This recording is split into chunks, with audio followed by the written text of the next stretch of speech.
Root mobile मैं view नहीं दूंगा क्योंकि मैं I am not registered research analyst for giving any kind of information और रिकमेंडेशन ऑन एनी शेयर। रचित भाई बताएं, रूट मोबाइल 1600 रुपए का। देखिए आप सर रजिस्टर्ड नहीं है, बट इसका मतलब ऑफ कोर्स आप यहाँ पे एक व्यू पॉइंट नहीं देने के लिए रजिस्टर्ड है, मगर इसका मतलब ये हम बिल्कुल भी नहीं मान सकते कि आपको इसके बारे में पता नहीं होगा। पता तो डेफिनेटली सर आपको, आई एम प्रीटी श्योर मेरे से ज्यादा ही होगा, जिस तरीके से आप पूरा न्यूज और डेटा को मंचिंग करते हैं। तो आई एम प्रीटी श्योर आपको जरूर मेरे से ज्यादा ही पता होगा इसके बारे में। अब रूट मोबाइल को अगर हम देख लें सर, जिस तरीके से पोजिशनड है, थोड़ा सा एक अंडर परफॉर्मेंस अभी आपको चलता हुआ ही दिख रहा है। वैसे अगर आप देखें, कंपनी डेट फ्री है, डिविडेंड पेमेंट भी अच्छा है, और पी भी 14 के आसपास ही चलता हुआ दिख रहा है, जिस तरीके से करेक्ट करता हुआ गया है। अब इसमें है क्या? इसमें देखिए, अभी कोई एक ट्रेंड रिवर्सल क्या बनता हुआ दिख सकता है? नहीं। At the very face of it, इसकी डाउनसाइड स्टोरी जो है वो और आपको कंटिन्यूड होती हुई दिख सकती है।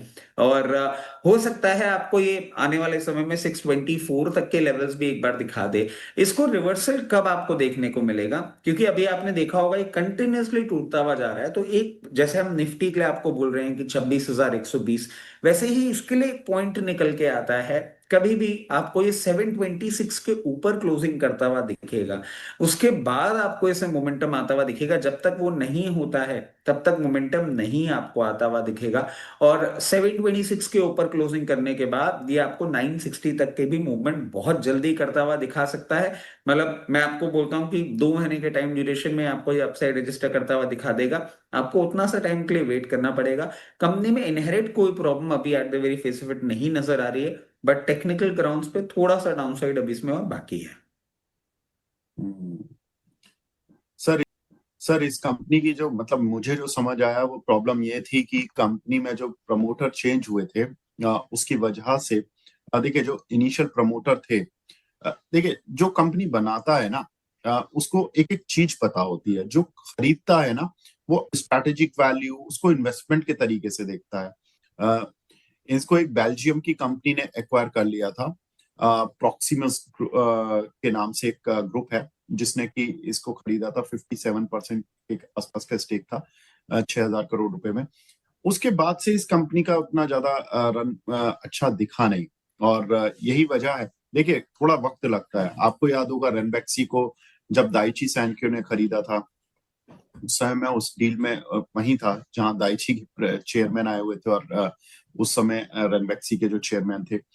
तो मेरा सवाल उनसे यही था, तो उन्होंने यही बोला था सर, जो रेनबैक्सी के उस समय के प्रमोटर थे, कि भाई हम रेनबैक्सी से अलग नहीं हो रहे हैं। लेकिन फाइनली उनको अलग कर ही दिया गया दाइची ने, और दाइची भी नहीं चला पाई थी रेनबैक्सी को। फिर उन्होंने सन फार्मा को बेचा। बहुत सारे केसेस ऐसे हुए हैं, और सर्विस बेस में ही ज्यादा प्रॉब्लम आती है। मैन्युफैक्चरिंग बेस में तो फिर भी आपके पास प्लांट है, आप एक मैनेजर नियुक्त करो वो चलाता रहेगा, या मैनेजर भी पुराने वाले से काम चला सकते हो। सर्विस बेस में ज्यादा प्रॉब्लम आती है। यही प्रॉब्लम थोड़ी सी रूट मोबाइल भी मुझे लग रहा है फेस कर रहा है सर।